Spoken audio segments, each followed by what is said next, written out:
The gunshot that woke Xander Rourke at dawn wasn't meant for him, but the girl sleeping in his barn might not be so lucky if whoever fired it came looking. He rolled from his bed in one fluid motion, muscles tensing as his bare feet hit the cold wooden floor of his cabin. The Montana mountains in 1876 were unforgiving territory, and strangers rarely wandered this far up without good reason or bad intentions. Xander pulled on his boots and grabbed his rifle from above the door, his long, dark hair still loose around his broad shoulders. At 28 years old, he had lived alone in these mountains for 6 years, preferring the company of pine trees and elk to the chaos of the mining towns below. His cabin sat nestled in a valley he had claimed as his own, with a small barn he had built 2 summers ago for the horses he traded occasionally.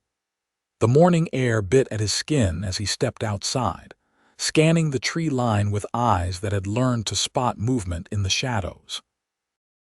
Nothing stirred except the wind through the aspens. Then he heard it, a soft sound from the barn that didn't belong to his mare. He approached carefully, rifle ready but pointed down. The barn door hung slightly ajar, which he knew he had latched the night before. Inside, the dim light filtering through the gaps in the wood revealed her. A young woman lay curled in the hay near his horse's stall, her dress torn and muddy, dark blonde hair matted with pine needles and dirt. She was shaking, either from cold or fear, and her eyes were squeezed shut as if she could will herself invisible. Xander lowered his rifle immediately, his protective instincts overriding his caution. "Madam," he said quietly, not wanting to startle her, "you are safe here." Her eyes flew open, wide and terrified. They were the color of storm clouds, gray and turbulent. She scrambled backward into the hay, and he saw blood on her sleeve. "Easy now," Xander said, setting his rifle against the wall and raising his hands. "I am not going to hurt you. But you are bleeding, and if that gunshot I heard was aimed at you, we need to get you inside." She stared at him, her breath coming in short gasps. Her gaze traveled from his face down his bare chest and arms, taking in the muscles built from years of chopping wood and hauling stone, then back to his eyes. He realized he must look intimidating, standing there shirtless with his hair wild from sleep, but he kept his voice gentle. "My name is Xander Rourke. This is my land. That shot came from the eastern trail, which means whoever fired it might come this way.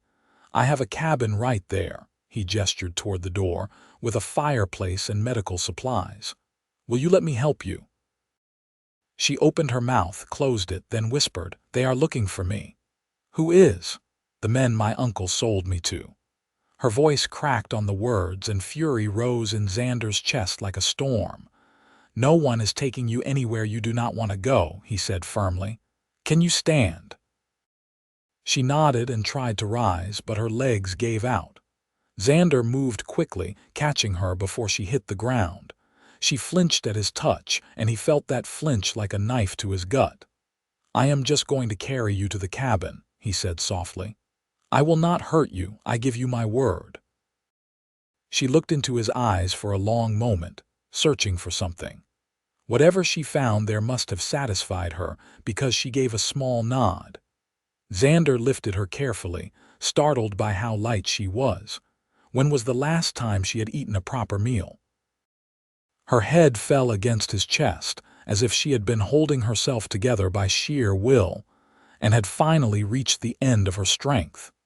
He carried her across the yard and into his cabin, kicking the door shut behind them. The fire from the night before had burned down to coals, and he laid her gently on his bed before moving to stoke it back to life. The cabin was small, just one room with his bed in the corner, a table and chairs, a fireplace, and shelves he had built to hold his supplies.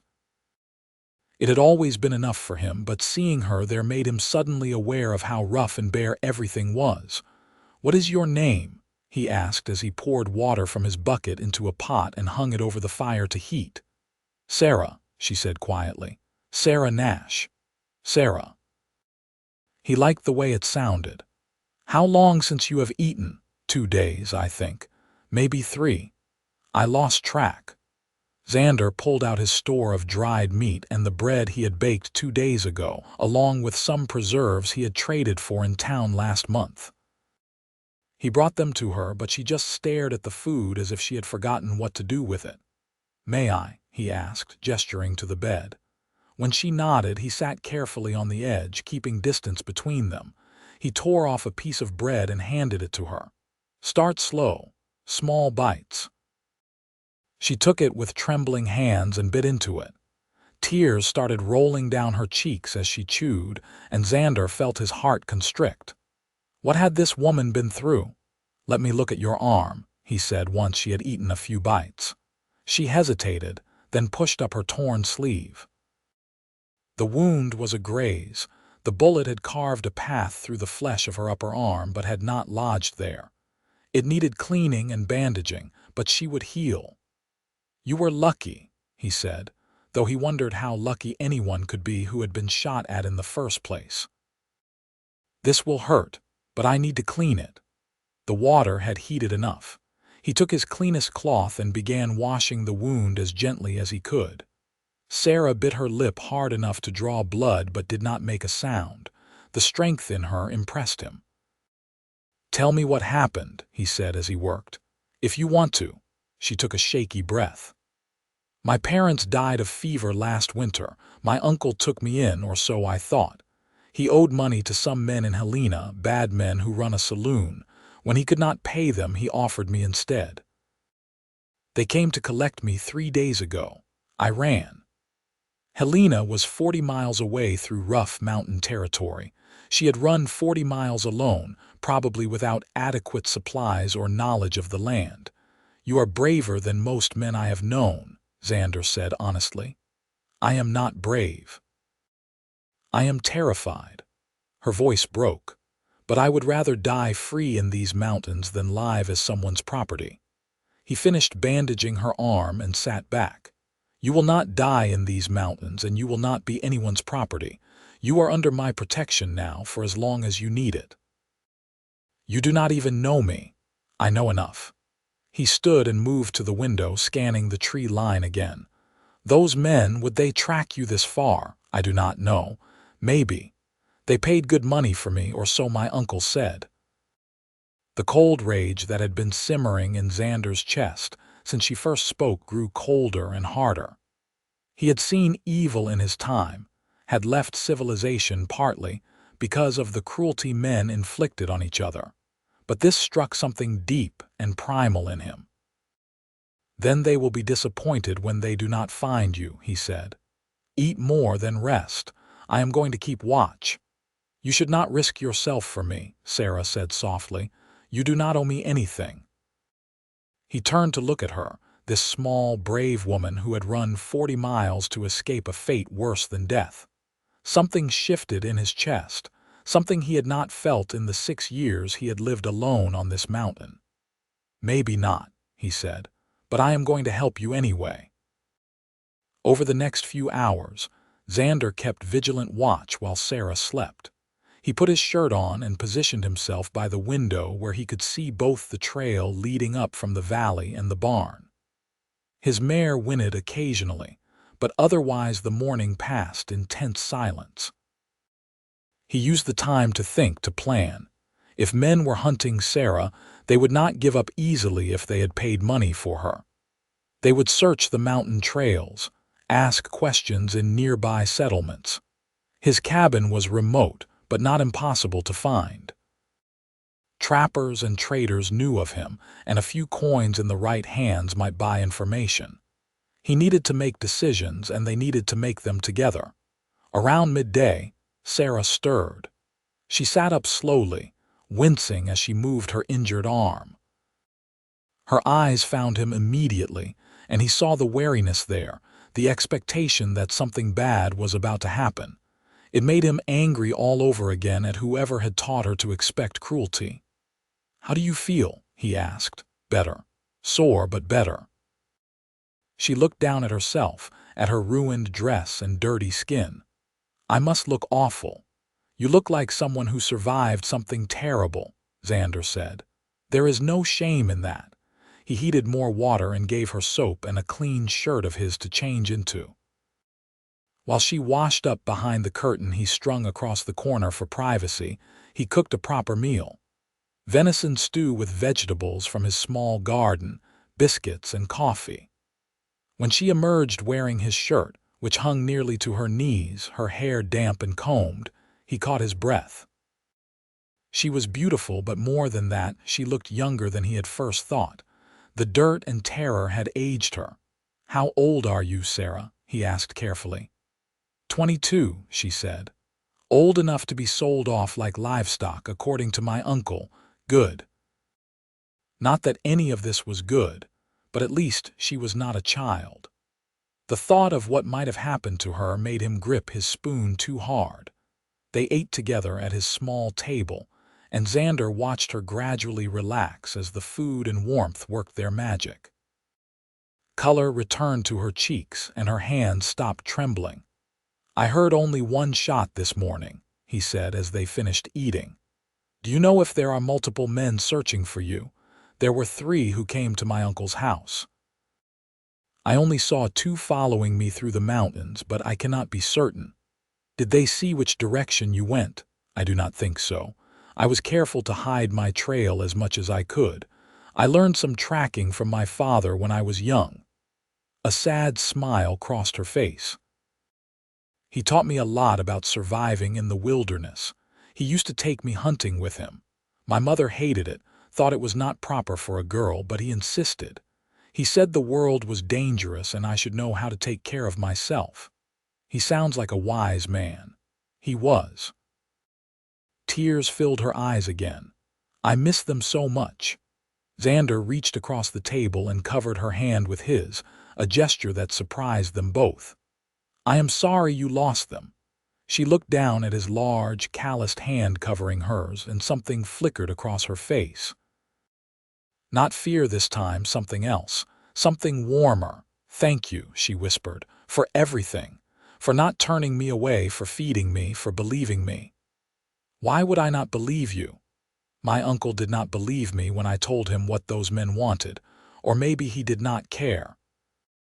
He said I should be grateful anyone wanted me, that I was too plain and too difficult to ever find a proper husband." She laughed bitterly. "Apparently I am not too plain for a brothel." "Your uncle is a fool," Xander said firmly, "and worse than a fool." She looked up at him then, really looked at him, and he felt the weight of her gaze like a physical thing. Her gray eyes were clearer now, sharp and intelligent and searching. "Why do you live up here all alone?" she asked. "You seem like a good man." Don't good men usually want families, a normal life?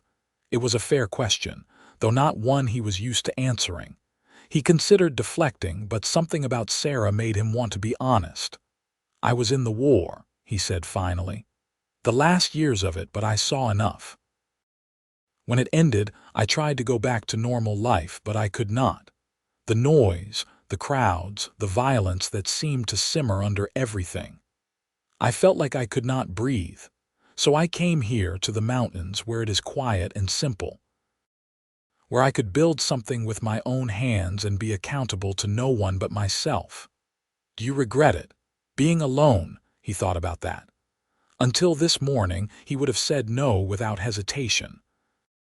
But now, with Sarah sitting across from him in his shirt, her hair drying in waves around her face, he was not so sure. "Sometimes," he admitted, "but I have not met many people I would rather be around than trees and mountains. Present company included." She said it lightly, but he heard the vulnerability underneath. "Present company is the exception," he said, and watched her cheeks flush pink. They cleaned up the meal together, falling into an easy rhythm that surprised Xander. She moved carefully around the small cabin, respecting his space while also making herself useful. When she started to wash the dishes, he gently took over, insisting she needed to rest and let her arm heal. "I am not made of glass," she protested. "I can help." I know you are not made of glass. Glass would have shattered running 40 miles through the mountains. But you are still injured and exhausted, and I will not have you collapsing on my watch." She smiled then, a real smile that transformed her face, and Xander felt something warm unfurl in his chest. He had the sudden, strange thought that he wanted to make her smile like that again and again. As the afternoon wore on, they talked. Sarah told him about her childhood in a small town near Helena, about her father who had worked as a surveyor and her mother who had taken in sewing. She told him about the fever that swept through last winter, taking both her parents within a week of each other. About the uncle who had seemed kind at first, then grew cold and distant, gambling away the little money her parents had left. About the men who came to the house and the terrible realization of what her uncle intended. Xander told her about growing up in Missouri, about the war that took him away at 20, about the friends he lost, and the things he saw that he still dreamed about sometimes. About wandering west after it ended, looking for something he could not name, until he found these mountains and knew he was supposed to stay. They did not talk about what came next. That conversation could wait. As evening approached, Xander went out to check on his horse and scan for any signs of trouble. The mountain was quiet, peaceful even, but he could not shake the feeling that danger still lurked somewhere below. He brought in extra firewood and checked his ammunition supply. 2 rifles, 2 pistols, and enough bullets to hold off a small army if necessary. He had never expected to need them for anything other than hunting, but he would use every last one protecting Sarah if it came to that. When he came back inside, Sarah had laid out blankets on the floor near the fire. "What are you doing?" he asked, making a place to sleep. "You have been more than generous, but I cannot take your bed again." "Yes, you can and you will." His tone was firm. "I have slept on harder ground than this floor more times than I can count. You are still healing. You get the bed." "Xander," she started, but he held up a hand. "Sarah, please, let me do this." His voice softened. "I know you are used to taking care of yourself, and I respect that. But right now you are hurt and in danger, and I need to know you are as comfortable as possible. It will help me rest easier. Please." She studied him for a long moment, then nodded. "Okay, but tomorrow I help with the chores. Deal?" "Deal." They settled into their separate spaces as night fell. Xander lay on his blankets by the fire, very aware of Sarah in his bed across the room. He could hear her breathing, slow and steady, and found it oddly comforting. The cabin did not feel empty anymore, and he realized he liked it that way. "Xander." Her voice came softly through the darkness. "Yes, thank you. For treating me like a person, like I matter. I know we just met, but I feel safer here than I have felt in a very long time." His throat tightened with emotion. "You do matter, Sarah, and I will keep you safe. I promise." He heard her shift in the bed and then, barely audible, "I believe you." Xander lay awake long after Sarah's breathing had evened out into sleep, staring at the ceiling and thinking. He had spent 6 years building a life that revolved around solitude and self-sufficiency. He had convinced himself he was content. But now, after just one day with Sarah in his home, that old life felt hollow in comparison. She had awakened something in him he thought had died in the war, something hopeful and protective and alive. It terrified him. He had not planned on caring about anyone again. Caring meant vulnerability, meant the possibility of loss, and he had lost enough.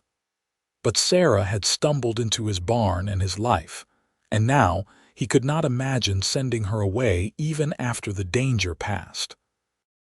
The thought of her leaving made his chest ache in a way that had nothing to do with her safety, and everything to do with the sound of her laugh, the intelligence in her eyes, the way she moved through his space like she belonged there. This was dangerous territory, more dangerous than any men hunting her through the mountains. This was his heart waking up after a long, cold sleep.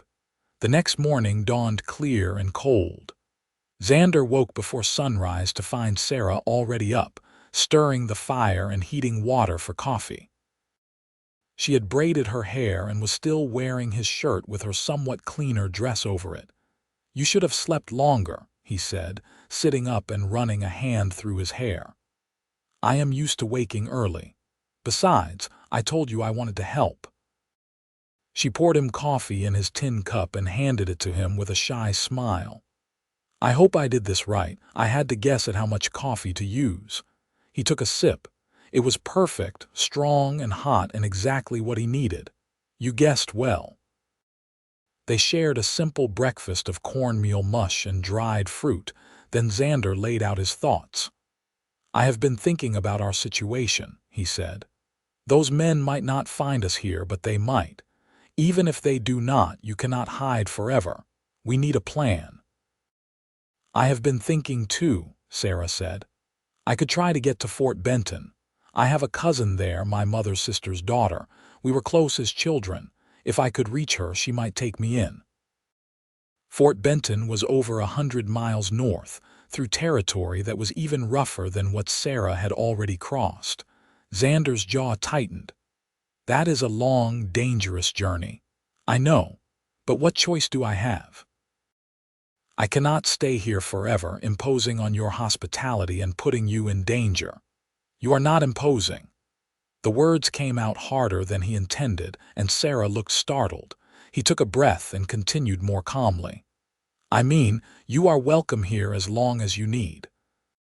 But you are right that we need to think long term. Those men, did they know about your cousin?" "I do not think so. My uncle never met that side of the family. There was some falling out between him and my mother years ago. Then Fort Benton might be a good option, but not yet. You need time to heal and recover your strength, and I need time to prepare.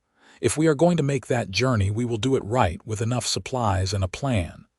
Sarah's eyes widened. Did you think I would let you go alone?" Xander shook his head. "I am taking you to Fort Benton, Sarah. I will see you safely to your cousin, and only then will I come back here. That is weeks of travel there and back. I cannot ask that of you. You did not ask. I am offering." He leaned forward, his gaze intense. "You said your father taught you to survive in the wilderness. That is good, that will help. But two people travel safer than one, and I know this country.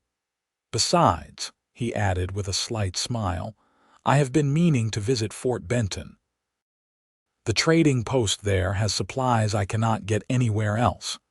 She looked like she wanted to argue, but something in his expression must have told her it would be pointless. Instead, she said softly, "Why are you doing this? Really?" It was the same question she had asked before, in different words. Why was he risking himself for a stranger? Xander wished he had a simple answer, but the truth was complicated and confusing and entirely too raw to speak aloud. So he told her a partial truth instead. "Because it is the right thing to do. Because you deserve help and safety and a chance at a new life. Because I have lived alone on this mountain for 6 years, taking care of no one but myself, and maybe I am ready to remember what it feels like to help someone else." Their eyes met across the table, and the air between them seemed to thicken with unspoken things. Sarah's cheeks flushed, and she looked down at her coffee. "Thank you," she whispered. "I do not know how I will ever repay you." "I do not want repayment," Xander said. "I just want you safe." They spent the day preparing. Xander showed Sarah around his property, pointing out the natural boundaries he had established, the stream where he got water, the small garden plot where he grew vegetables in the summer. She took it all in with keen interest, asking intelligent questions and making observations that impressed him. She was not just brave, she was smart. "You have built something good here," she said as they stood looking down over the valley from a rise behind the cabin.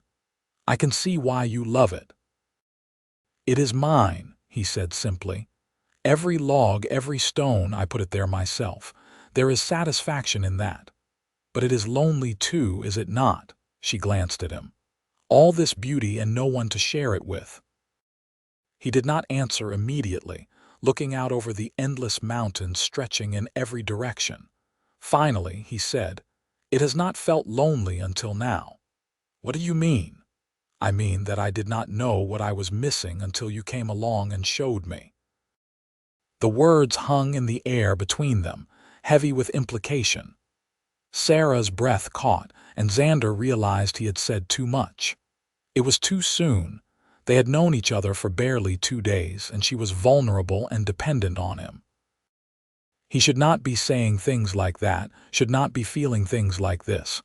But when she turned to face him fully, the look in her eyes was not fear or discomfort. It was something softer, warmer. "I feel that too," she said quietly. "This connection between us. I thought maybe I was imagining it, or that it was just because you saved me. But it is more than that, is it not?" Xander's heart pounded in his chest. "Sarah, you have been through a trauma. Your emotions are bound to be confused right now. I do not want to take advantage." "You are not taking advantage. You have been nothing but respectful and kind." She stepped closer to him. "I know we just met. I know the timing is strange.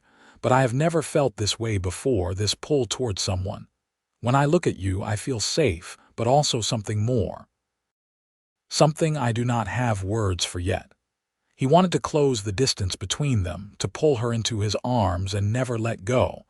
But he held himself still, giving her space to take back the words if she wanted to.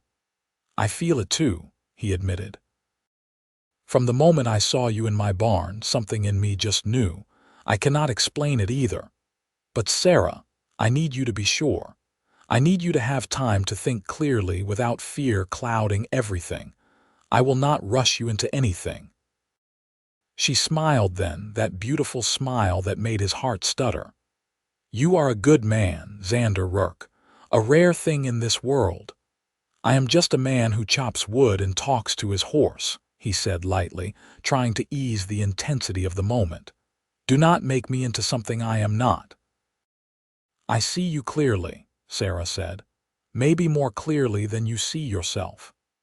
They walked back to the cabin together, and Xander felt the shift between them like the changing of seasons.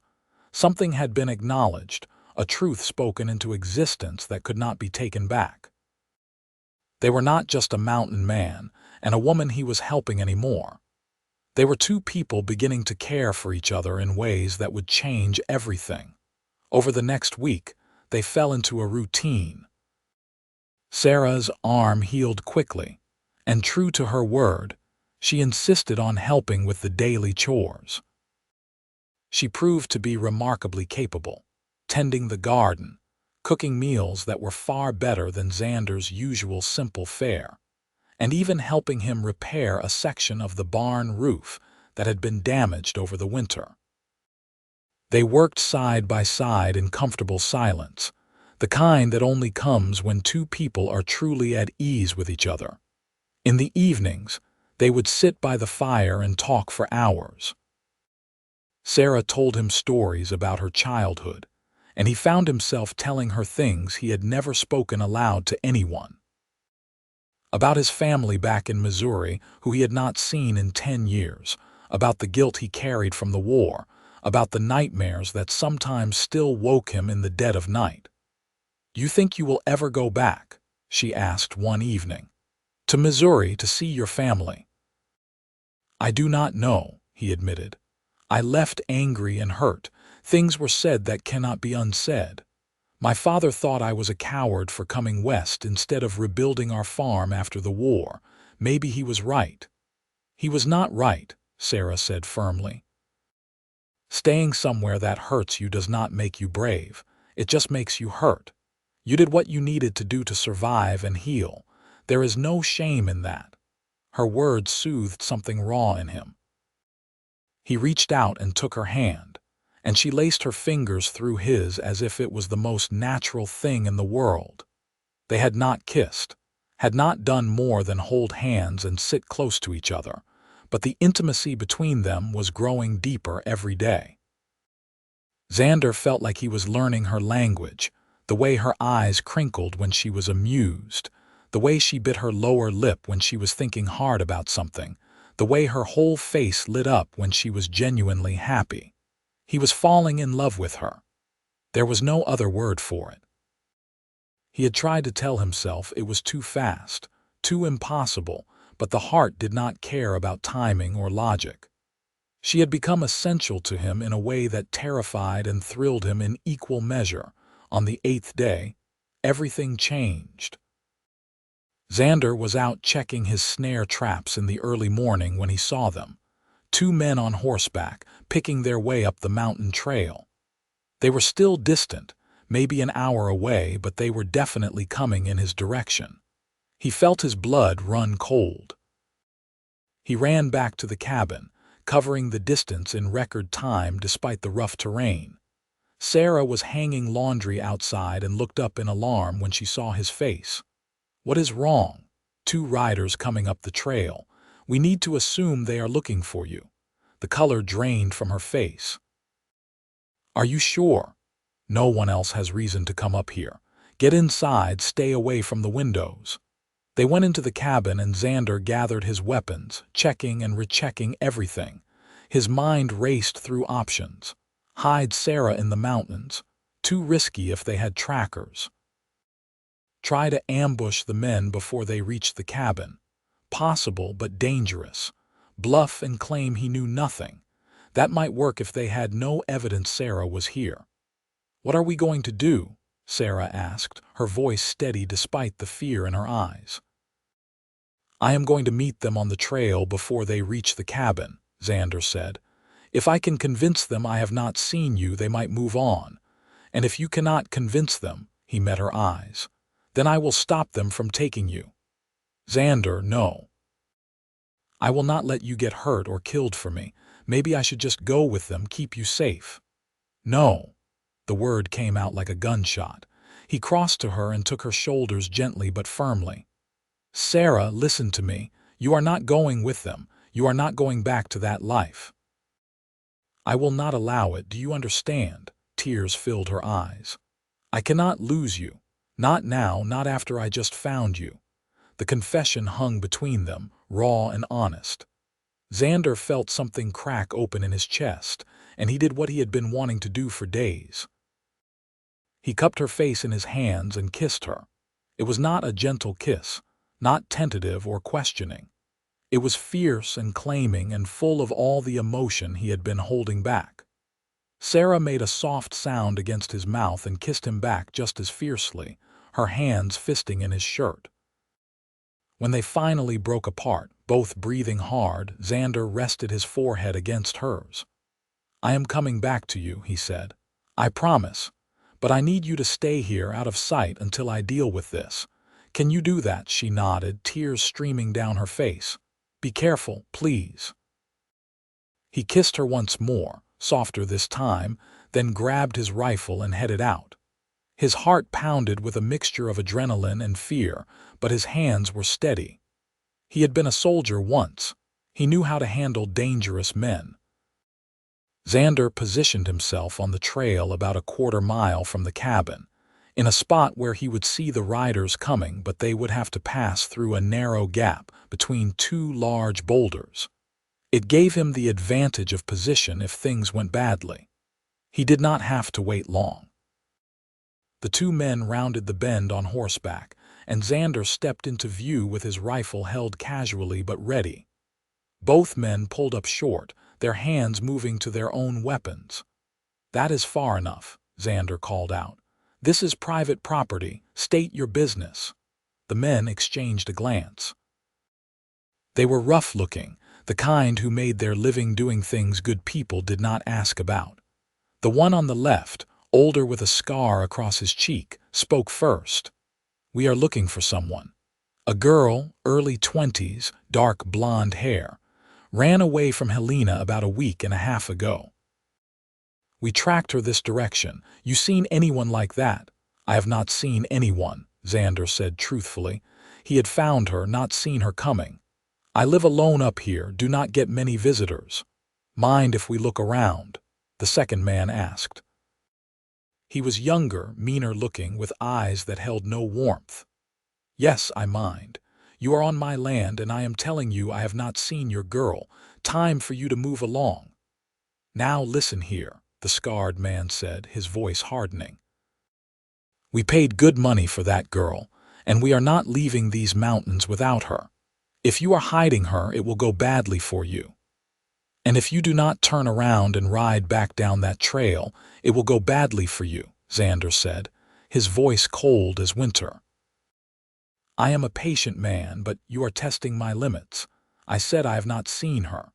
Take my word and leave, or try your luck getting past me to search.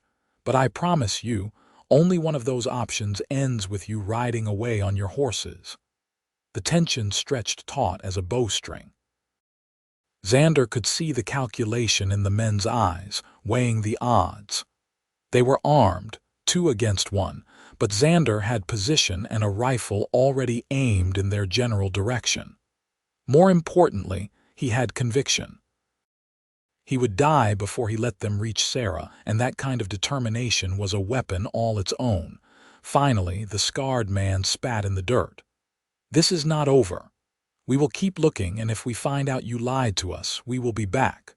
"Looking forward to it," Xander said flatly. The men wheeled their horses around and rode back the way they came. Xander waited until they were completely out of sight, then waited another 10 minutes to be sure. Only then did he return to the cabin. Sarah met him at the door, her face pale but composed. "I heard voices. Are they gone?" "For now, but they will keep searching, and if anyone in town mentions I live up here, they might come back." "Then I need to leave," Sarah said immediately. "Tonight, if possible. I will not put you in more danger." "We leave together," Xander corrected, "but you are right about the timing. We should go sooner rather than later. I need a day to prepare supplies for the journey, and then we head for Fort Benton." "Are you sure? Once we leave, there is no going back. Those men might burn your cabin in revenge." "Then I will rebuild," Xander said simply. "Sarah, nothing they can do to wood and nails matters more than keeping you safe. Do you understand that?" She nodded, fresh tears spilling over. "I do not deserve you." "You deserve so much more than me," he said, pulling her into his arms. "But I am what you have got, so you are stuck with me." She laughed through her tears, and he held her close, breathing in the scent of her hair and feeling the warmth of her body against his.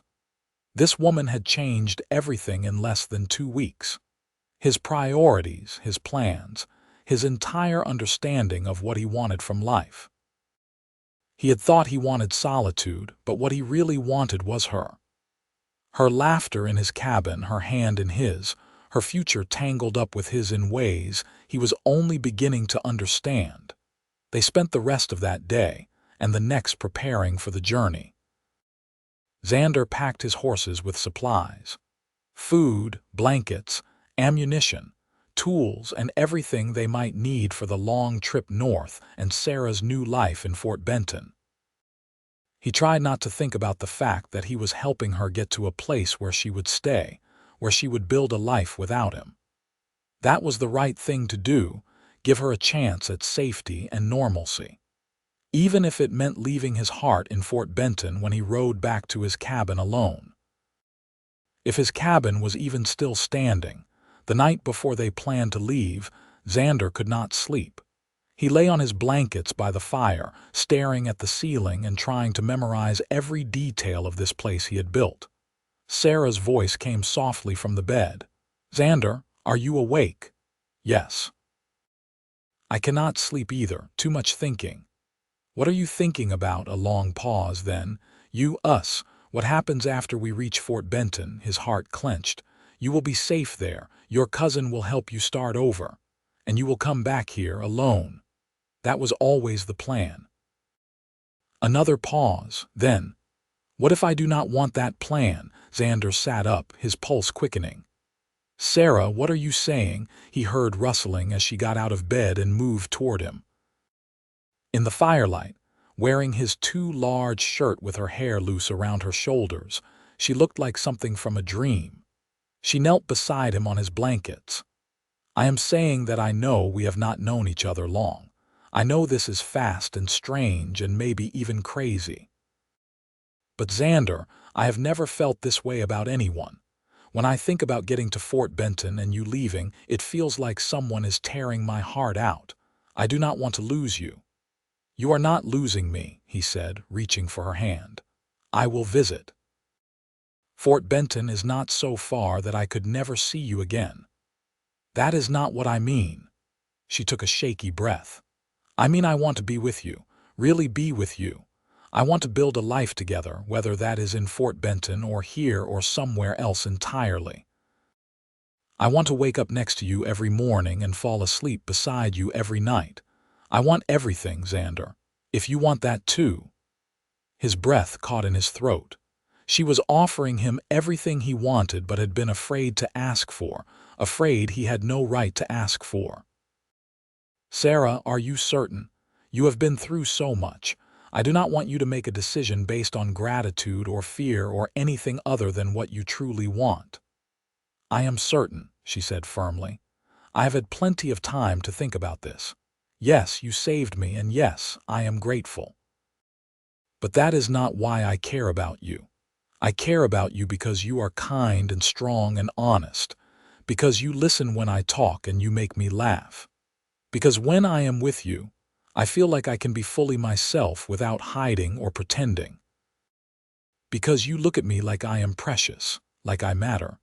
I have never had that before, and now that I have, I do not want to let it go. Xander felt something break open inside him, all the walls he had built around his heart crumbling in the face of her honesty. He cupped her face in his hands just like he had before, but this time his touch was tender rather than desperate. I love you, he said, the words simple but weighted with truth. I know it is too soon and too fast, but I love you, Sarah Nash. You walked into my life and turned everything upside down, and I would not change a single moment of it. I want everything too. I want to build a life with you, a real life.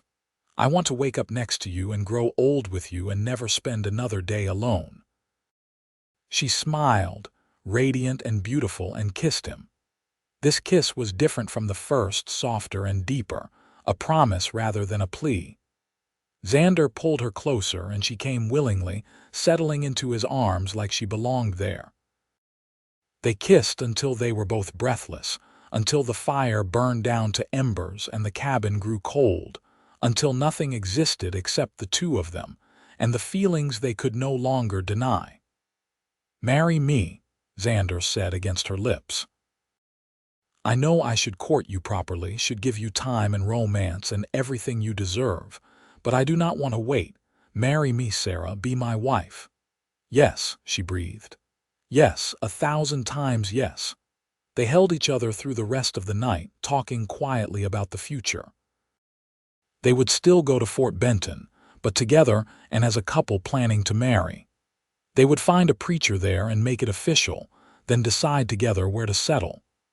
Sarah suggested they could return to the cabin for a while, at least until they figured out their next steps. What if we built something bigger? Xander said slowly, the idea forming as he spoke. This cabin was always just for me, but if we are going to have a life together, really build something, we need more space.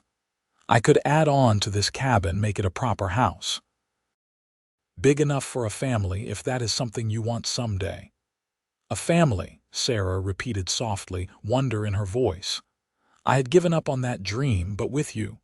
Yes, I want that. I want everything with you. Xander tightened his arms around her, already imagining it. A bigger house with room for children, a real home instead of just a place to sleep. He could add a proper kitchen for Sarah, a porch where they could sit in the evenings, bedrooms for the children they would have.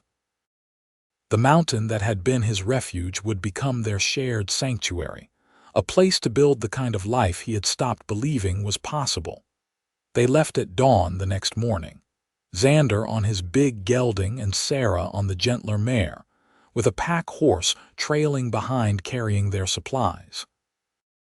The journey to Fort Benton would take at least 2 weeks, maybe more depending on weather and trail conditions. Xander had made the trip twice before, so he knew the route, but traveling with Sarah added both joy and concern.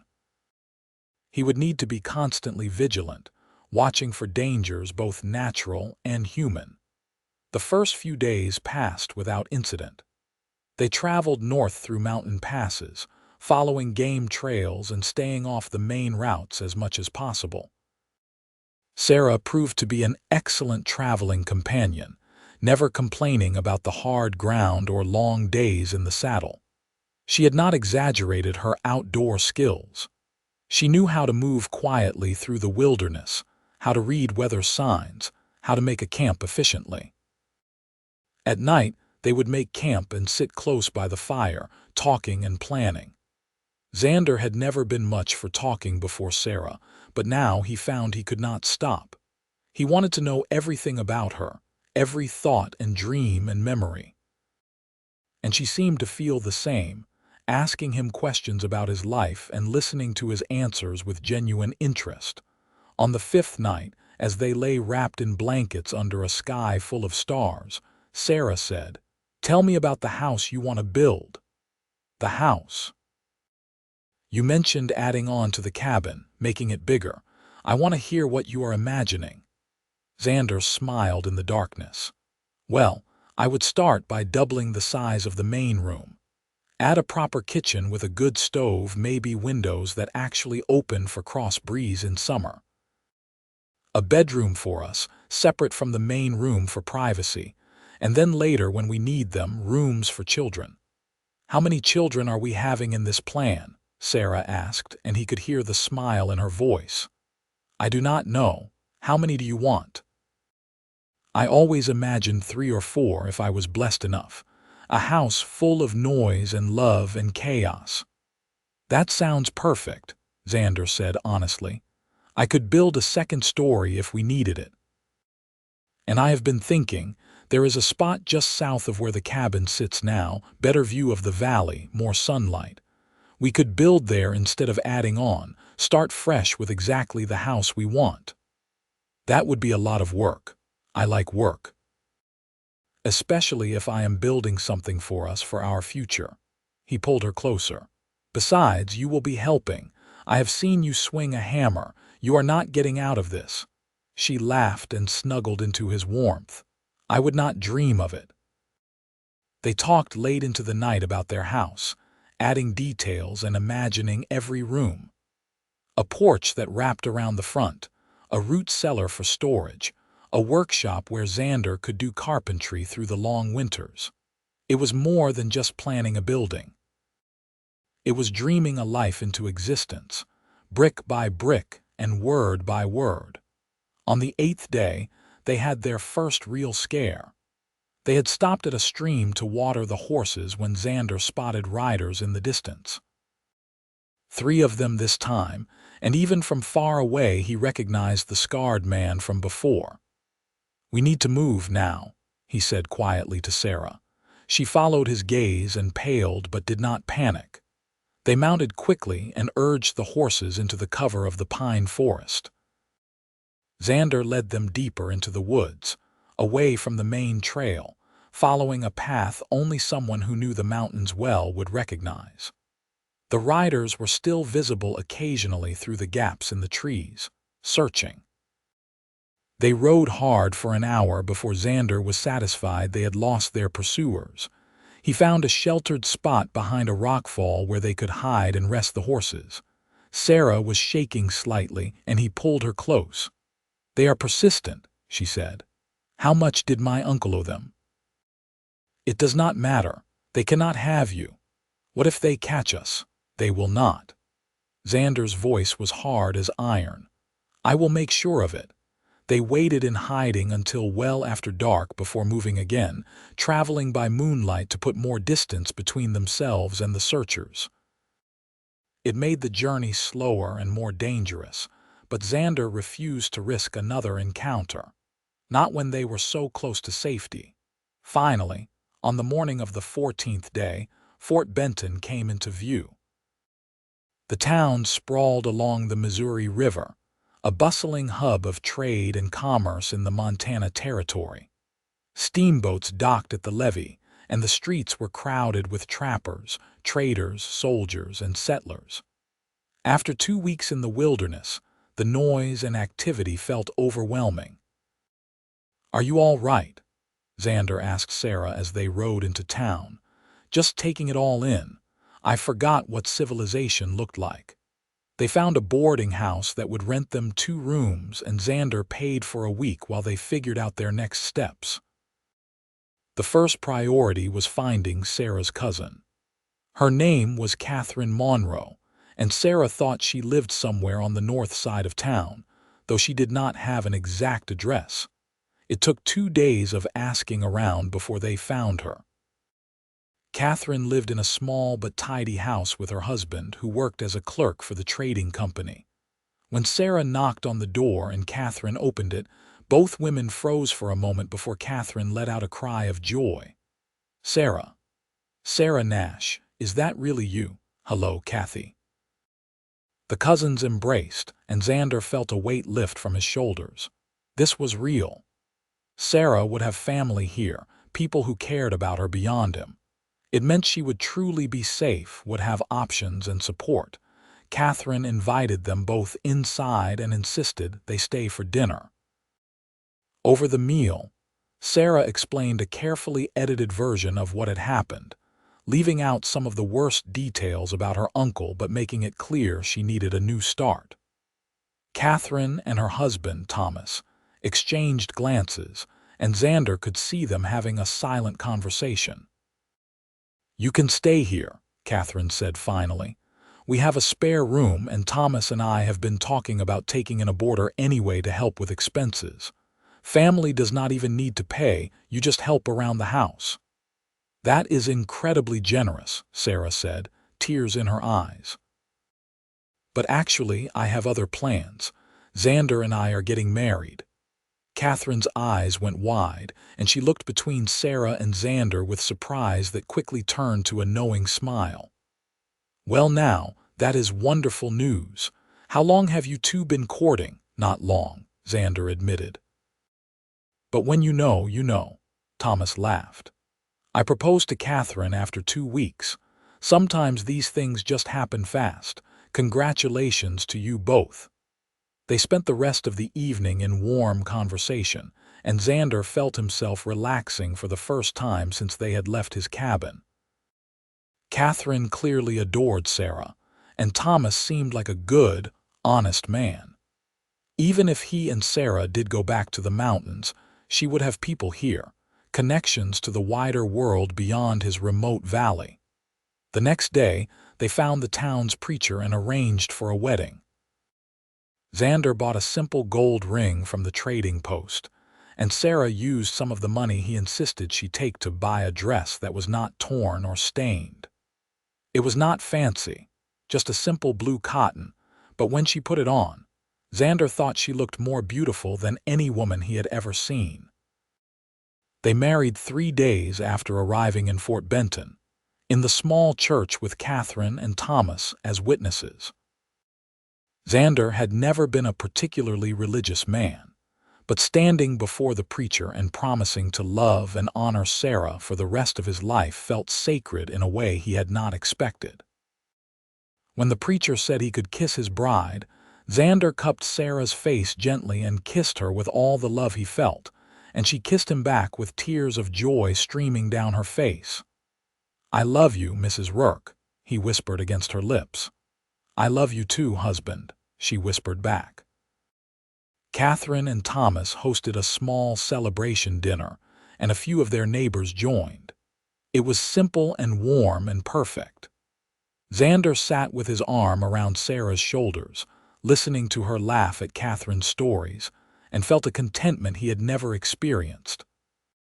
This was what he had been missing all those years alone on the mountain. Not just companionship, but love, partnership, family. That night, in the boarding house room they now shared as husband and wife, Xander and Sarah consummated their marriage. It was tender and passionate and everything a wedding night should be. Afterwards, as they lay tangled together in the narrow bed, Sarah traced patterns on his chest with her fingers. "Are you happy?" she asked softly. "Happier than I have ever been," Xander said honestly. "You?" "So happy I keep thinking I am going to wake up and find this is all a dream." "It is real." He caught her hand and brought it to his lips. "We are real, and we have our whole lives ahead of us." They stayed in Fort Benton for 2 more weeks, partly to ensure Sarah's safety and partly to gather supplies for the journey back. Xander bought lumber and tools, nails and hinges, everything he would need to start building the new house. Sarah helped him plan and organize, her practical mind turning his vague ideas into concrete plans. She sketched layouts on paper borrowed from Thomas, figuring out the most efficient use of space. During this time, Xander also made inquiries about Sarah's uncle and the men who had been hunting her. He learned that the saloon owner in Helena had been arrested for running an illegal operation, and his associates had scattered to avoid prosecution. The men tracking Sarah had likely given up and moved on, especially after losing her trail in the mountains. It was not a guarantee of safety, but it gave Xander some peace of mind. On the morning they were set to leave, Catherine hugged Sarah tightly. "You will visit, won't you? I just got you back. I cannot lose you again." "We will visit," Sarah promised. "And you and Thomas must come see us once we have the house built. I want you to see our mountain." "I am going to hold you to that." The journey back was easier than the journey out, partly because they knew they were going home together, and partly because they were no longer running. They took their time, camping in beautiful spots and enjoying the wilderness around them. Xander taught Sarah things about the land he had not had time to share before, and she amazed him with her quick mind and natural instincts for survival. When they finally crested the ridge that overlooked his valley, and Sarah saw the cabin for the first time in daylight, she gasped. "Xander, it is beautiful. Look at those mountains, that view." "Our view," he corrected. "Our mountains, our valley, home." The cabin was untouched, much to Xander's relief. The men who had searched for Sarah had either never found it or had not bothered to destroy it after losing her trail. Everything was just as they had left it, and somehow it felt different now. Not a bachelor's rough shelter, but the foundation of something more. They settled in quickly, and within a week, Xander had begun work on the new house. He chose the spot he had told Sarah about, with its perfect view and abundant sunlight. Every morning he would wake before dawn and work until the sun was high, then work again in the long summer evenings. Sarah was beside him for much of it, helping to lay the foundation, holding boards steady while he hammered, mixing mortar for the stone chimney he was building. It was hard work, harder than anything Xander had done before because the stakes were so much higher. This was not just a structure for shelter. It was a home for the woman he loved, a future for the family they would have. Every nail he drove, every board he placed, was an act of love and commitment. As summer turned to fall, the house took shape. It was larger than Xander had originally planned. 2 stories with 4 bedrooms, a spacious kitchen, and a main room with a fireplace big enough to heat the whole house in winter. He built Sarah her wraparound porch, and she planted flowers along the front that she said would bloom come spring. They moved in before the first snow, though the house was not quite finished inside. "We can work on the details through the winter," Xander said as they stood in the main room, surveying their accomplishment. "It is perfect," Sarah said, leaning against him. "You built this for us, for our family." "I did." He turned to face her, taking her hands. "Sarah, I have been thinking. When I found you in my barn, I thought I was just helping someone in trouble. I never imagined you would become the center of my entire world. You are the reason I built this house, the reason I wake up excited for each day. You are everything to me."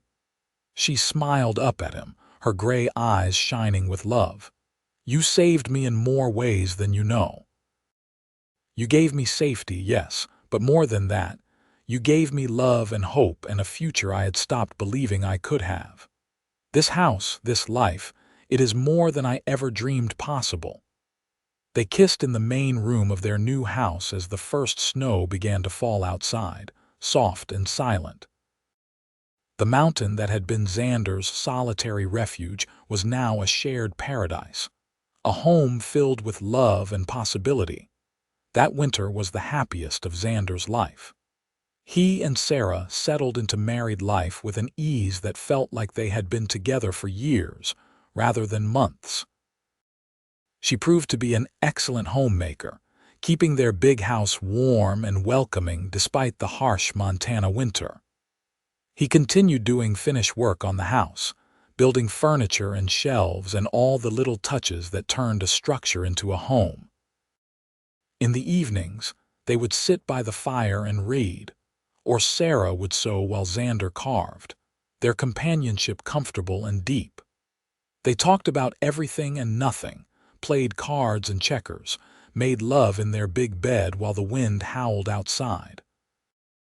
They were building a life together, moment by moment and day by day. Spring came, and with it, news. Sarah told Xander one morning in April that she was expecting a baby. His joy was so overwhelming that he picked her up and spun her around until she laughed and begged him to put her down. "We are having a baby," he kept saying, like he could not quite believe it. "Sarah, we are going to be parents." "I know." She placed his hand on her still flat stomach. "Our child, yours and mine." He fell to his knees then, pressing his face to her stomach, overwhelmed by emotion. This life they were creating, this family. It was real and tangible and more precious than anything he had ever had. The baby came in late December. A son they named Thomas Xavier Rourke after Sarah's cousin's husband and Xander's father. He was perfect, with dark hair like his father and gray eyes like his mother. Xander held his son for the first time and felt something in his chest expand until he thought he might burst with it. Love, pride, gratitude, all tangled together until he could not separate them.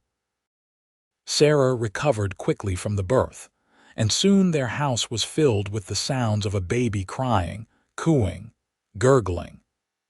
Xander proved to be a natural father, patient and gentle with his son despite his size and rough appearance. He would walk Thomas around the house at night when he cried, singing soft songs his own mother had sung to him years ago in Missouri. "You are good at this," Sarah said one night, watching Xander rock their son to sleep. "He makes it easy," Xander replied. "He is perfect. You are perfect. This whole life is perfect." True to their promise, Catherine and Thomas Monroe visited that spring, traveling from Fort Benton to see the house and meet the baby. Catherine was delighted with everything, from the house itself to the mountain setting to her new nephew. "You were right," she told Sarah as they sat on the porch watching the sunset. "This place is magical. I can see why you wanted to stay." "It is not the place," Sarah said softly. "Well, not just the place, it is him, Xander. He makes everywhere feel like home." Xander, overhearing from where he was chopping wood nearby, felt his chest tighten with emotion. Even after all this time, she could still make his heart race with a few simple words. The years that followed were full and rich. Sarah gave birth to 2 more children, a daughter they named Catherine Rose, and another son they called James. The house that Xander had built proved to be exactly the right size, filled with noise and laughter, and the beautiful chaos Sarah had imagined. He expanded his trading business, making regular trips to Fort Benton and other settlements to trade furs and crafts, always bringing back supplies and treats for his growing family. Sarah thrived as a wife and mother, but she was more than that too. She helped Xander with the trading, proving to have a good head for business. She started a small garden that grew into a larger operation, and soon they were selling vegetables to people in the area. She taught the children to read and write, insisted they learn music and art alongside practical skills. She made their mountain home a center of learning and culture, defying the isolation. Xander watched his children grow, teaching them to track and hunt, to respect the land, to work hard and treat people fairly. He taught Thomas how to build things with his hands, showed Catherine how to identify plants and animals, carried James on his shoulders as he checked his trap lines. He was not always a perfect father. He had a temper sometimes and made mistakes, but he loved his children fiercely and they knew it. On their 10th wedding anniversary, Xander and Sarah stood on the porch of their house, looking out over the valley as the sun set. The children were inside with Catherine's eldest daughter, who had come to stay for the summer. 10 years, Sarah said wonderingly. It feels like yesterday that I woke up in your barn, terrified and alone. Best thing that ever happened to me finding you there, Xander said. Best thing that ever happened to both of us. She turned to him, taking his hands. Xander, I want you to know something. I tell you I love you every day, but I do not think I have ever really explained how much. You gave me everything. Not just safety or this house or our children, though those things are precious beyond measure. You gave me myself. You saw me, really saw me, when I was at my lowest. You believed in me and protected me and loved me, and in doing so, you showed me who I could be. I am the person I am today because you loved me enough to let me become her. Xander felt tears prick at his eyes. Even after 10 years of marriage, she could still undo him with her words. Sarah, I am the one who was lost before you. I thought I wanted to be alone, thought I was happy with just myself in these mountains. But I was not living, I was just surviving. You taught me the difference. You are the reason I wake up every morning grateful to be alive. You are the reason I built this house, this life, this family. You are the reason for everything good I have. They kissed as the sun painted the sky in shades of orange and pink. Two people who had found each other against all odds and built something beautiful together. The years continued to pass, bringing both joy and hardship. There were bad winters when supplies ran low, summers when drought threatened their garden, illnesses that had them praying through the night. But there were also births and celebrations, visits from friends and neighbors, Christmases filled with homemade gifts and laughter. Catherine and Thomas Monroe remained close, visiting several times a year and hosting the Rourke family in Fort Benton in return. When Thomas, their eldest, turned 18, he announced his intention to head to California. Xander felt the loss like a physical ache, but he understood it too. His son needed to see the world beyond the Montana mountains, just as Xander himself had once needed to leave Missouri. I will come back, Thomas promised as he prepared to leave. This is home. I just need to know what else is out there.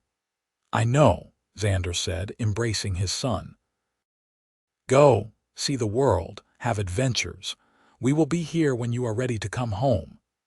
After Thomas left, the house felt emptier despite the two younger children still there. Xander found himself thinking about his own parents in Missouri, whom he had not seen in over 20 years. He wondered if they were still alive, if they ever thought about him, if they regretted the harsh words that had driven him away. We should visit them, Sarah said one night, reading his mood as she so often did. Your parents, before it is too late. They probably do not even want to see me. Or they probably pray every night for a chance to reconcile with their son. She took his hand. Xander, we have a good life here. The house practically runs itself now. Catherine and James are old enough to manage without us for a few months. Let us take a trip to Missouri. Make peace with your past. It took another year before Xander gathered the courage, but finally, in the spring when he was 52 years old, He and Sarah made the long journey east. They took the train from Fort Benton, a marvel of modern technology that Xander still did not fully trust, and arrived in Missouri in early summer. His childhood home looked smaller than he remembered, the farm weathered by time and seasons. For a long moment, Xander just stood at the gate, gripping Sarah's hand like a lifeline. "Do you want me to go with you, or would you rather go alone?" she asked gently. "Together," he said. "Everything is better when we do it together." His mother answered the door, and Xander watched the shock and disbelief cross her face before she burst into tears. Within minutes, he was surrounded by family, his father emerging from the barn, his siblings appearing from various parts of the property. Everyone was older, marked by time, but the love in their faces was unmistakable. "We thought you were dead," his mother kept saying, holding him tight. "We thought we had lost you forever." "I am sorry," Xander said, his own tears falling freely now. "I am so sorry it took me this long to come home." They stayed for 3 weeks, healing old wounds and building new bridges. Xander told his family about his life, about Sarah and the children and the house in the mountains. Sarah charmed everyone, as he had known she would, and he watched his mother and his wife become fast friends. His father pulled him aside one day and apologized for the harsh words spoken 2 decades ago, and Xander forgave him, finally letting go of the old anger and hurt. On the train ride back to Montana, Sarah rested her head on Xander's shoulder. "I am proud of you," she said. "That took courage. I should have done it years ago. You did it when you were ready. That is what matters." They returned to their mountain home to find that Catherine had gotten engaged during their absence, and the house was soon full of wedding plans and excitement. James, now 15, had grown another 3 inches and was splitting his time between helping on the homestead and apprenticing with a carpenter in a settlement about 20 miles away. Thomas sent a letter saying he was working on a ranch in California and loving it, but he missed home and would visit soon.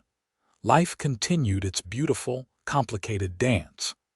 Grandchildren arrived as their own children grew and married. Xander built an addition onto the house to accommodate visiting family. He taught his grandchildren to fish in the stream and showed them how to identify animal tracks, just as he had done with his own children.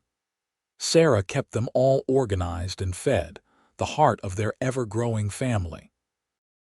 On a summer evening when Xander was 60 years old, he sat on the porch he had built so many years ago, watching the sunset. Sarah came out and sat beside him, moving a little slower now but still beautiful to him, still the girl he had found in his barn all those years ago. "I built this house because of you," he said, taking her hand. "I built this entire life because of you.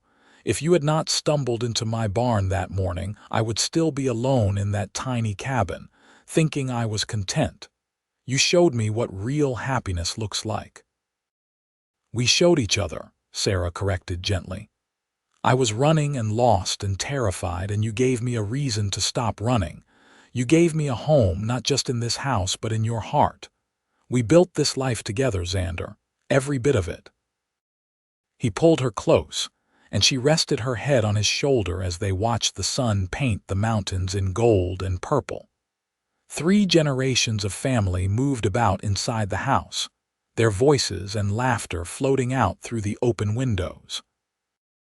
The house that had started as a promise, as a declaration of love, had become the foundation for something even more beautiful than Xander had imagined. He had found Sarah sleeping in his barn, scared and alone, and she had become his entire world. The small cabin that had been enough for one man had grown into a home big enough for a family, for love, for a lifetime of memories. He had built her a bigger house, yes, but she had given him something so much greater. She had given him a reason to build, a reason to love, A reason to believe that the best things in life were not found in solitude, but in the connections we make and the families we create. As the stars began to appear in the darkening sky, Xander thought about that morning 32 years ago when a gunshot woke him and sent him running to his barn. If he could go back and tell his younger self what he would find there, what it would mean for his entire future, he would not believe it. But it had all been real, every moment of struggle and joy and love. "Thank you," he whispered to Sarah, "for everything." "Thank you," she whispered back, "for building us this beautiful life." And there, on the porch of the house that love built, surrounded by the family they created and the mountains they called home, Xander and Sarah Rourke held each other as another day came to its peaceful close. The story that began with a scared woman in a barn had become an epic of love and family that would echo through generations.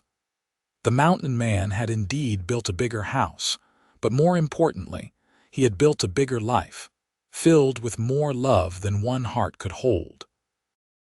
And it all started because he chose kindness over suspicion, protection over indifference, and love over solitude. It was, without question, the best decision he ever made.